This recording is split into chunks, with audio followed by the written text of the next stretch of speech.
The SEC is playing a 10-game conference schedule in 2020 that was announced on Thursday. Could that change the league forever? I think it could. Stick with me on this. This is not going to be a short video, as you can see. Dean Legge from Dog Post, making you a smarter Georgia fan. And we know now that there will be an attempt at SEC football. I should say we know when, and that's going to be in late September. What we don't know, well, let me say what else we do know, which is that we know that there will be a 10-game schedule. We know that Georgia and Georgia Tech will not play for the first time since World War II, and not, for the first time, not at all in any way since World War I. And if you don't know what I'm talking about, you can go back and look at the history of the game during World War II. This is a situation where now the SEC has gone into uncharted waters. This is a league that used to play 6 games a year, and then it switched to 8 in the 1992 season after South Carolina and Arkansas came into the league, and now they've stuck with 8 even though they added Texas A&M and Missouri. Now we're at 10. And I don't know that this is going to change the conference immediately, but stick with me as I explain to you why this could be the future of the SEC. There's a lot of different reasons why, and most of them are green. This league has resisted all it can the 9-game schedule, anything above 8. And for a league that is the most popular league in television, in the history of college football television, it's never been bigger than now. The more inventory you have, the more ability you have to get money for your program. Right now, it is balanced. You got 8-game schedule, but the problem is, like, Georgia plays Missouri every single year. They play Alabama about every 6, say. Let's just call it every 5 years, something like that. Is that really what people want? I mean, do they want Georgia playing Missouri all the time and like sort of never playing LSU, Alabama, Mississippi? I don't think anybody cares about Arkansas and Mississippi State, and you're already playing or A&M, and you're already playing Auburn. But that's what television birthed. That's what it gave us in 2012. But now as you move forward, I'm not sure that this is something that the SEC can come back from. And what I mean by that is, right now, if you're not aware, they're in negotiations with television partners about what the future will be for the 2024 season and beyond. And there's no more popular package of football than the SEC. You've got your, I don't think I need to run them down, but I will. Cocktail Party, Iron Bowl, third weekend in October. If your game has a nickname, Deep South Soulless Rivalry. That's what TV's buying. They're buying classic rivalries, matchups, Alabama, LSU, and the, one-off games like Georgia, Alabama, or even South Carolina, Ole Miss. There's value there. But there's only 8 of those games, and by going to 10, the rough math on this is that it's about 28 more games, conference games a season. I just don't know if television partners are going to back away from that in the future. Right now, CBS doesn't have a lot of leverage with the SEC. But in the future, Disney will have leverage. And if they're going to pay a bunch of money, they're going to want a bunch of games. Right now, that means that you would see more Texas A&M, Georgia, Bama, Georgia, LSU, Georgia. You'd see it more often. I mean, Bama and Georgia played from, this is off the top of my head, 84, 85, 90, 91, and then, I think they played, it took a long time after that. So you got used to playing Alabama. They didn't play every year, they played all the time, though. And then, with the addition of Mizzou and A&M, the league just got skewed. It got screwed up, and the old stuff that you got used to growing up is gone. Is this a sea change? Are the powers that be going to say, we really want more football, and we don't want East Tennessee State. We don't want Murray State. We want you to play 12 legitimate games.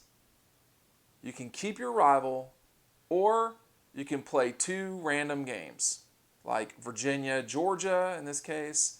Georgia's not a great example. So like Alabama SC or, you know, Alabama, Texas. Football fans for a long, long time have talked about how important big games are for them. And if you're okay with your team losing more, then playing bigger games is something that you should be advocating for. I know a lot of fans at Georgia, donators, contributors, whatever you want to call them, McGill Society, and they say, why am I paying all this money to get 3 home games that matter in any form? And like last year, that would have been Georgia Tech and Auburn, and in a one-off Notre Dame. So it wasn't a horrible schedule. And then you look at this year, you host Tennessee, you host Auburn. That's it though. I mean, there's 2 games. That's it. Because you're never going to play the Gators at home. And the Tech game, let's just be honest, it doesn't turn people on the way that Florida or Bama or Georgia or Auburn or LSU or Tennessee. I mean, some of the craziest crowds from the year 2000 on, 1999 on at Georgia have been the LSU games, the home games. I mean, blowout win in 2004 against Nick Saban LSU. 2013 Classic in Athens, that nail biter where the referees stole the game from Georgia to give it to LSU in 2009. Those were classic games. Those were huge. Those are the games that people want to see. They don't care about Missouri. And so that's the conundrum here is, has the SEC fundamentally changed in the last 24 hours? Have the rules changed so much that people like Nick Saban, who have been advocating for more games, will people, quote, see the light for that? And when you're at Alabama and and your in-state rival is a conference game, that still means you have 4 games to play with. You can do a lot of things. Kentucky, Georgia, the Gators, and Carolina, they can't really do that with their relationships with their in-state rivals, if you want to call it a relationship. So that's what you really have to wonder about is the future here going to involve more high-quality games? What will that future look like? Does that mean a 15-week college football schedule that starts the week before Labor Day and ends the week after the traditional conference championship games? Does that mean more Georgia, Clemson, Georgia, Oklahoma, Georgia, Texas? Or does that mean more Georgia, Bama, Georgia A&M, Georgia LSU, or both? When I talked with Gary Stokan from Chick-fil-A Peach Bowl, and who's done a hell of a job through the years of making that event matter and hosting a national championship in Atlanta in 2000 for the 2017 season, lest we forget all the semifinal games that they had there. That was a very informative conversation. And what you're seeing here is that we're at the intersection of money and fan desires. The money encapsulates some of the fans, but the money is basically the television. That's what pays for the coaches, the facilities, and everything else at these athletic departments. The fans want wins, but they want to be entertained. They want the $100 that they're paying for a home SEC game across the league to matter. They want it to be of value. They don't want to be Clemson. And what I mean by that is, my wife, huge Clemson fan. I have close friends that are Clemson people. They don't have the excitement each year of what the SEC has because their league is not good.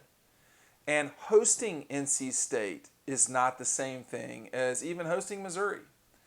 And you walk around there and people don't really fanatically care the way that you see in the SEC, which is complete next level psychotic stupidity.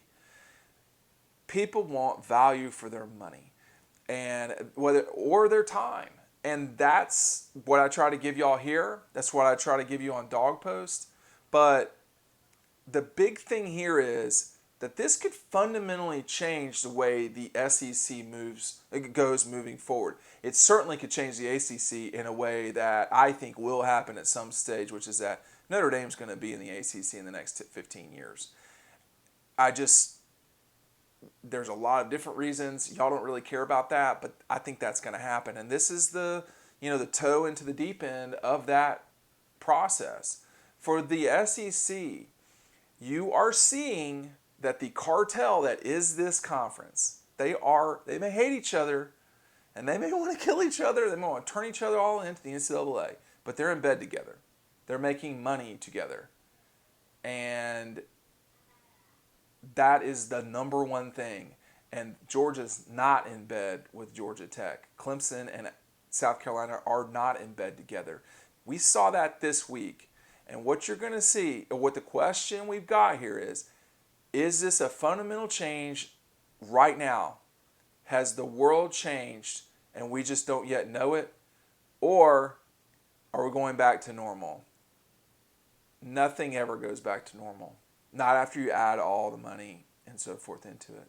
So you should be preparing for a future that involves something more like what we're seeing now. It may not be 10 conference games.